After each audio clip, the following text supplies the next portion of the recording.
জাতীয় থেকে আন্তর্জাতিক প্রান্তিক জনপদ থেকে নগর চারপাশ ঠিক কী ঘটছে এই মুহূর্তে এসব নিয়ে আয়োজন এখন চারদিক।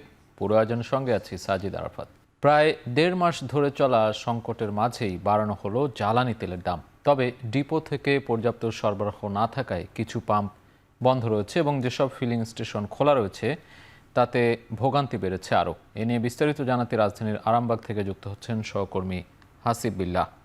হাসিব, তেলের দাম বাড়ার পর সরবরাহ বেড়েছে কিনা পাম্পগুলোতে, কি চিত্র দেখছেন এবং গ্রাহকদের তেল কিনতে আগের চেয়ে বেশি সময় লাগছে নাকি সময় কম লাগছে, কি অবস্থা দেখছেন?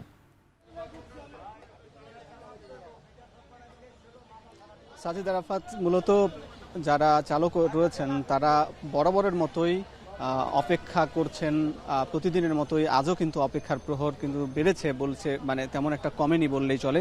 এখানে যারা অবশেষে এই যে তেলের পাম্প স্টেশনে এসে পৌঁছেছেন তারা সকাল 4টা বা 5টা থেকে এই সিরিয়ালে দাঁড়িয়েছিলেন। অবশেষে তারা কাঙ্ক্ষিত তাদের এই ডিপো এই পাম্পে এসে পৌঁছেছেন এবং তারা হয়তো তেল নিতে পারবেন। অন্যান্য দিনের যেহেতু আগে এখানে সব পাম্পে 500 টাকার তেল দেওয়া হতো, এখন 1000 টাকার তেল দেওয়া হচ্ছে। তবে তেলের যারা মালিক বা ম্যানেজার যারা রয়েছেন এই পাম্পের, তারা বলছিলেন যে অন্যান্য দিনের বা এর আগে যেরকম চাহিদা ছিল সেই চাহিদা অনুযায়ী কিন্তু তারা তেল পাননি, যে কারণেই যেসব অনেকে যারা সিরিয়ালে দাঁড়িয়ে রয়েছেন তারা কিন্তু সবাই তাদের কাঙ্ক্ষিত তেল পাবেন না এবং ফিরে যেতে হবে এরকম।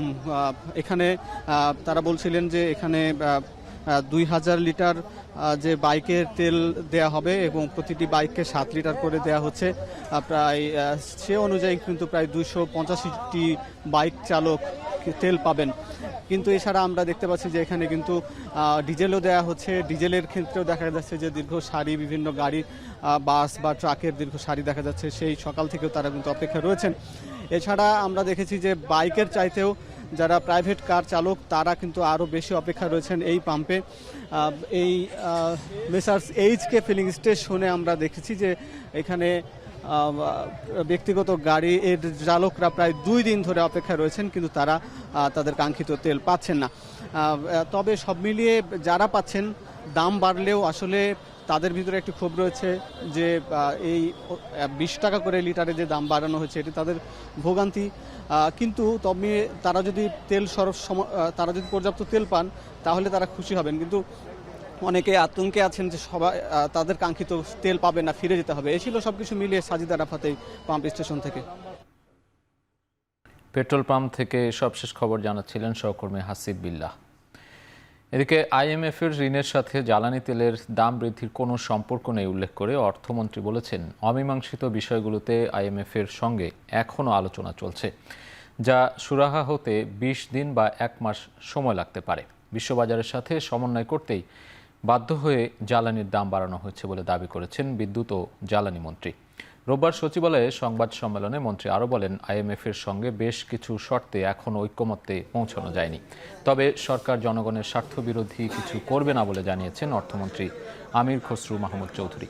এদিকে সাংবাদিকদের মুখোমুখি হয়ে জ্বালানির দাম বৃদ্ধির বিষয়ে মন্ত্রী বলেন, বাধ্য হয়েই দাম বাড়িয়েছে সরকার। এ সময় তেলের দাম সহনীয় পর্যায়ে বাড়ানো হয়েছে বলেও দাবি করেন জ্বালানি মন্ত্রী।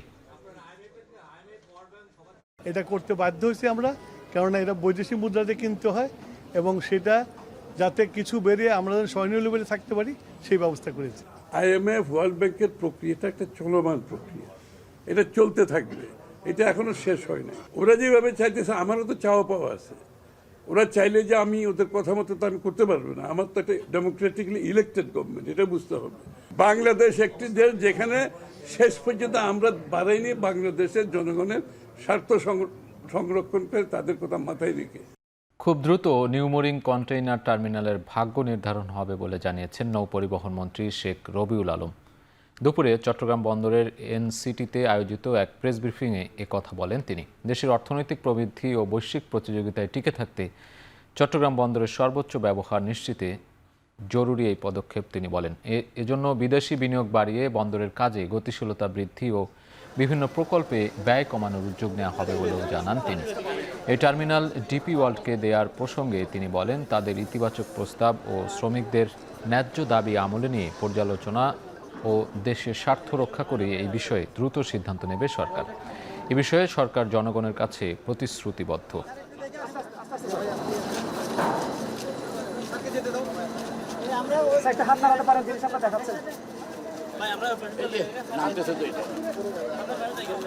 আমদানি রপ্তানি বাণিজ্য আরো কিভাবে বাড়ানো যায়, ব্যয় কমানো যায়, অল্প সময় করা যায়, সেই ব্যাপারগুলিতে আমরা সরজমিনে দেখলাম, জানলাম।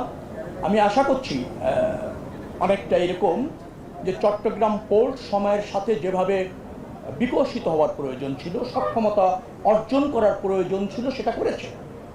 আবার আরো বেশি করার সুযোগও আছে। জানাবো হজ ফ্লাইটের খবর। হজ পালন করতে দ্বিতীয় দিনের ফ্লাইটে দেশ ছাড়বেন ৫,৭৫৬ জন যাত্রী। আশকোনার হজ ক্যাম্প থেকে যুক্ত হয়েছেন এই মুহূর্তে শাহরিয়ার জামান পুলক। পুলক, এবারের হজ ব্যবস্থাপনা কেমন দেখছেন, কি বলছেন হজ যাত্রীরা, কি জানতে পেরেছেন সবশেষ সেখানকার পরিস্থিতি? সাজিদ, আসলে সকাল থেকে আমি এখানে ছিলাম এবং যাত্রীদের মাঝে আসলে তেমন কোনো গুরুতর অভিযোগ পাইনি। যারা করছেন তারা অনেকে আসলে একদিন বা দুদিন আগে কিন্তু তারা এখানে এসে পৌঁছচ্ছেন। এবং এখানে সার্বিক বিষয় যদি একটু জানিয়ে রাখতে চাই যে এখানে যে থাকার ব্যবস্থা বা খাওয়া দাওয়ার ব্যবস্থা, সেটি বিষয়ে হাজিরা যারা রয়েছেন তারা স্বাচ্ছন্দ্য বোধ করছেন। তবে কিছু অভিযোগও আমরা পেয়েছি। সেই অভিযোগগুলোর মধ্যে এখানে যে খাবারের ব্যবস্থাটি, সেটির মান একটু কম বলেই মান সম্পর্কে একটু অস্বস্তি প্রকাশ করেছেন। এর পাশাপাশি খাবারের যে দাম, সেটি নিয়েও আসলে তারা অসন্তোষ প্রকাশ করেছেন এবং বলেছেন যে যেই প্যাকেজে আসলে খাবার দেওয়া হচ্ছে, যে আইটেমগুলোর কথা বলে আসলে খাবার দেওয়া হচ্ছে, সেগুলো তারা বুঝে পাওয়ার পর অনেক আইটেমই তারা খাবারের মধ্যে পাচ্ছে না। এইসব বিষয়ে আসলে তারা অভিযোগ করছেন।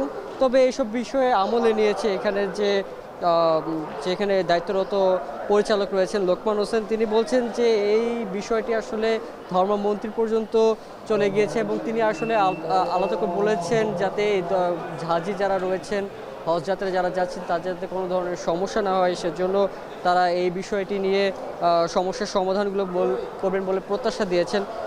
একটু যদি জানিয়ে রাখতে চাই, এখনও পর্যন্ত আজকের আপডেট মতে 5টা 20 পর্যন্ত সর্বমোট 10টি ফ্লাইট ছেড়ে চলে গেছে। এর মধ্যে 5টি সৌদি এয়ারলাইন্সের এবং 5টি কিন্তু বিমান বাংলাদেশ এয়ারলাইন্সের। এবং সর্বমোট এই 10টি ফ্লাইটে 4073 জন হাজি কিন্তু ঢাকা থেকে সৌদি আরবের উদ্দেশ্যে যাত্রা করেছেন। এবং বাকি যে 4টি ফ্লাইট রয়েছে সেটি কিন্তু যথাক্রমে রাত 11টার মধ্যে কিন্তু এই 4টি ফ্লাইটও উড্ডয়ন করবে, আমরা যতটুকু জানতে পেরেছি। তবে ফ্লাইটের এখনও পর্যন্ত কোনো বিলম্বের ঘটনা আমরা শুনতে পারিনি। যাত্রীরা যারা রয়েছেন তারা বলছেন যে প্রথমে শুরু করে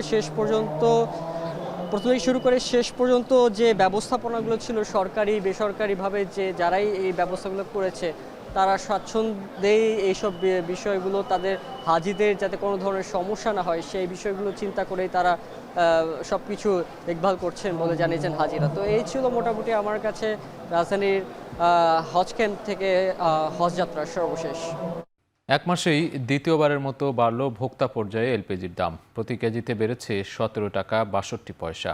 এর আগে এপ্রিলের শুরুতে বেড়েছিল 32 টাকা 30 পয়সা।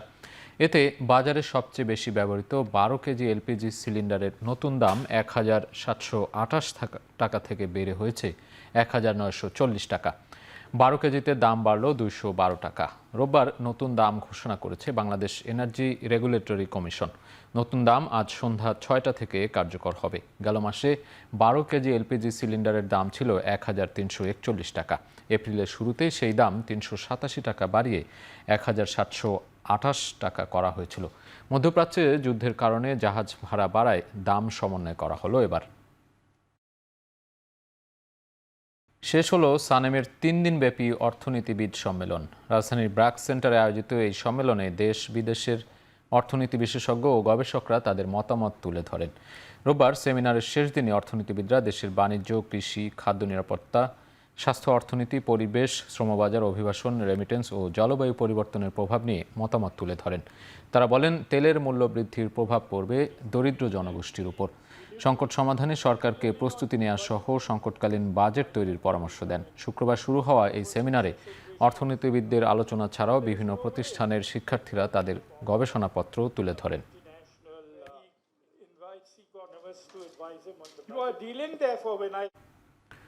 বিলুপ্ত হলো জুলাই আন্দোলন থেকে গড়ে ওঠা রাজনৈতিক প্ল্যাটফর্ম আপ বাংলাদেশ।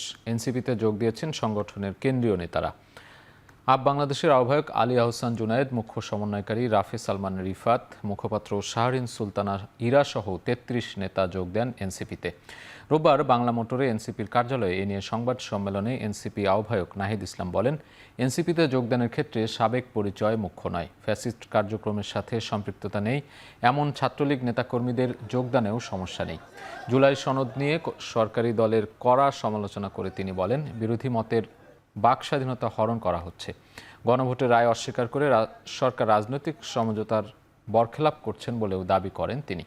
জ্বালানি তেলের কৃত্রিম সংকট তৈরি করে সিন্ডিকেটের মাধ্যমে সরকার দাম বৃদ্ধি করেছে বলে মন্তব্য করেন জাতীয় সংসদের বিরোধী দলীয় চিফ হুইপ ও এনসিপির আহ্বায়ক নাহিদ ইসলাম। আন্তর্জাতিক প্রসঙ্গ, হরমুজ প্রণালীতে টোল দিয়েও জাহাজ চলাচলের পথ বন্ধ করল ইরান। তাদের নৌবন্দরগুলোর ওপর থেকে যুক্তরাষ্ট্র অবরোধ তুলে না নেয় এই ঘোষণা দিল আইআরজিসি। এদিকে চুক্তি না হওয়া পর্যন্ত ইরানি বন্দরে মার্কিন অবরোধ বহাল রাখার সিদ্ধান্তে অনড় ট্রাম্প।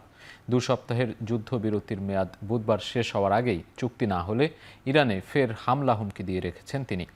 এ অবস্থায় যুদ্ধের জন্য নিজেদের সশস্ত্র বাহিনীও প্রস্তুত বলে হুঁশিয়ারি দিয়েছেন। তবে ship tracking data marine traffic বলছে, চলমান অবরোধের মুখেও হরমুজ পার হয়েছে ভারত ও চীনের 2টি জাহাজ।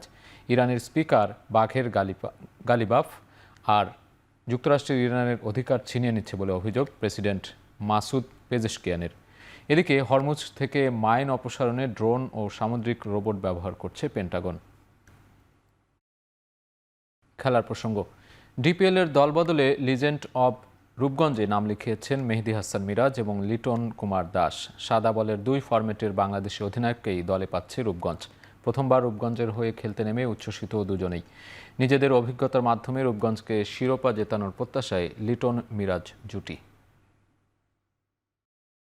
চ্যাম্পিয়ন অবশ্যই আমরা লক্ষ্য থাকবে চ্যাম্পিয়নশিপ হওয়ার জন্য, কারণ যেহেতু টিমটা অনেক ভালো টিম করেছে এবং আশা করি যে আমাদের টিমটা যদি আমরা সবাই একসাথে বন্ডিং ওয়াইজ খেলতে পারি, আশা করি অবশ্যই আমরা চ্যাম্পিয়ন হতে পারবো।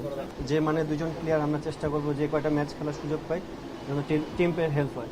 সিনিয়র প্লেয়ার হিসেবে তো আমরা চেষ্টা করবোই, but at the same time আপনারা জানেন যে আমাদের ফার্স্ট প্রায়োরিটি হচ্ছে ন্যাশনাল ডিউটি। দেন ওখান থেকে বের হয়ে যে কটা গেম আমরা সুযোগ পাবো আমরা চেষ্টা করব ক্লাবকে কিভাবে হেল্প করা যায়। শেষ করছি এখন চারদিক। সঙ্গে থাকার জন্য ধন্যবাদ।